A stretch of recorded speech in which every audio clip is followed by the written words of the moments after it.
Hello friends, તમારું સ્વાગત કરું છું. હું આજે લઉં છું ભૂમિતિની અંદર ત્રિકોણ.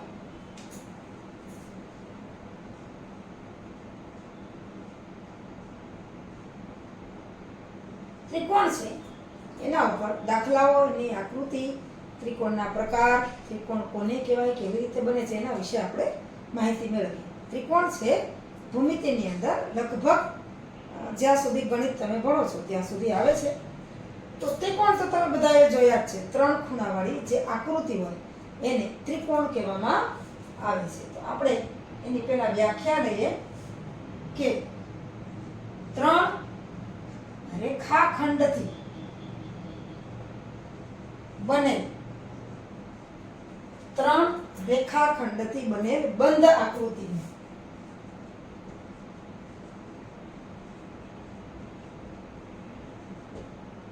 જે બંધ આકૃતિ બને છે એને ત્રિકોણ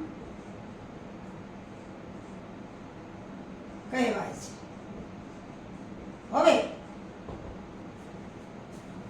3 રેખાખંડ તમારા મગજમાં સ્પષ્ટ ખ્યાલ હોવો જોઈએ. તમને બધાને જાણો છો, છતાં સ્પષ્ટતા કરી દો. ધારો કે આ હું ટપકું કરું છું તો એને કહેવામાં આવે છે બિંદુ.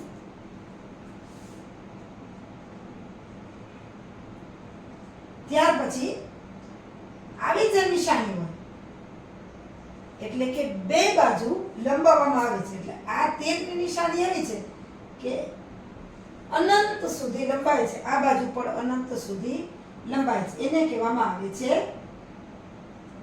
રેખા. આ જે નિશાની છે એ રેખાની છે. હવે એટલે કે બે બાજુ અનંત રીતે વિસ્તરેલી છે એને રેખા છે. હવે રેખાનો કોઈ એક ટુકડો લઈ લો તો જેને વિસ્તારવામાં નથી આવતી, ફક્ત અહીંયા સીમા રાખવામાં આવી છે કે બસ આટલો જ ભાગ છે, એને કહેવામાં આવે છે રેખાખંડ. ત્યાર પછી એક બાજુ લંબાવવામાં આવે.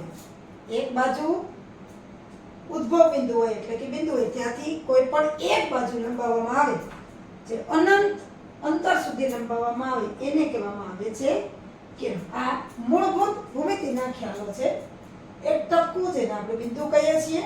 પછી બે બાજુ એરો એટલે કે આ બાજુ પણ ગમે એટલી લંબાવી શકાય. રેખા અનંત છે, રેખાનું કોઈ માપ નથી, અનંત વિસ્તરેલી છે બે બાજુ. રેખાખંડ છે રેખાનો એક ટુકડો છે. નામ ઉપરથી જ ખબર પડે. રેખા ખંડ, ખંડ એટલે ટુકડો, એક એનો ભાગ જે લિમિટેડ હોય. આ રેખા છે અનલિમિટેડ છે, બે બાજુ ગમે એટલી વિસ્તરી શકે છે. રેખાખંડ છે એ ચોક્કસ માપનું હોય. રેખાનો એક ભાગ, એક ટુકડો જેને બે અંત્ય બિંદુ છે. અને કિરણ છે એ કોઈ એક જ બાજુ અનંત રૂપે વિસ્તરે છે. આ જે છે એનું અંત્ય બિંદુ છે. રેખા છે એને બે બાજુ વિસ્તરેલી છે એટલે અંત્ય બિંદુ છે જ નહીં, અનંત છે. જ્યારે રેખાખંડ છે એને બે બાજુ અંત્ય બિંદુ છે, અંતિમ બિંદુ બે બાજુ છે, એનું કોઈ ચોક્કસ માપ છે, એક ટુકડો છે રેખાનો. જ્યારે કિરણ છે એ અંત્ય બિંદુ છે, અથવા તો જેને આપણે ઉદ્ભવ બિંદુ કહીએ ત્યાંથી એક જ બાજુ વિસ્તરે છે, બીજી બાજુ નહીં. એટલે આ ખ્યાલો આપણે ક્લિયર હોય તો પછી આપણે ત્રિકોણને સમજી શકીએ. એટલે આપણે શું કીધું? 3 રેખાખંડથી બનેલ બંધ આકૃતિને, રેખાખંડથી બનેલી બંધ આકૃતિ એને ત્રિકોણ કહેવામાં આવે છે. જો હવે ત્રિકોણની વ્યાખ્યા અને બિંદુ, રેખા, રેખાખંડ, કિરણ એની આપણે માહિતી મેળવી. હવે ત્રિકોણ છે એના અંગો વિશે આપણે જોઈએ. ત્રિકોણની આકૃતિ તો તમે જોઈ જ છે. ત્રિકોણ પણ ઘણા બધા પ્રકારના હોય છે. તો ત્રિકોણ છે એમાં કોઈ પણ તમે નામ આપી શકો. ABC લખું છું, કોઈ પણ નામ, ABC, DEF, HIJ, LMN, DEF, કોઈ પણ તમે ત્રિકોણનું નામ આપી શકો છો. હવે ત્રિકોણના અંગો. તો ત્રિકોણના કુલ 6 અંગો છે. લખું છું કે ત્રિકોણના કુલ 6 અંગો છે. ક્યાં ક્યાં? તો એક તો 3 એની બાજુઓ છે અને 3 એના ખૂણા છે. નામ ઉપરથી ખબર પડી જાય. ત્રિ એટલે 3, કોણ એટલે ખૂણો. હવે ત્રિકોણની બાજુ જે રેખાખંડ વડે રચાયેલી છે, એટલે કે 3 રેખાખંડથી બને બંધ આકૃતિ, એટલે આ રેખાખંડ જ છે.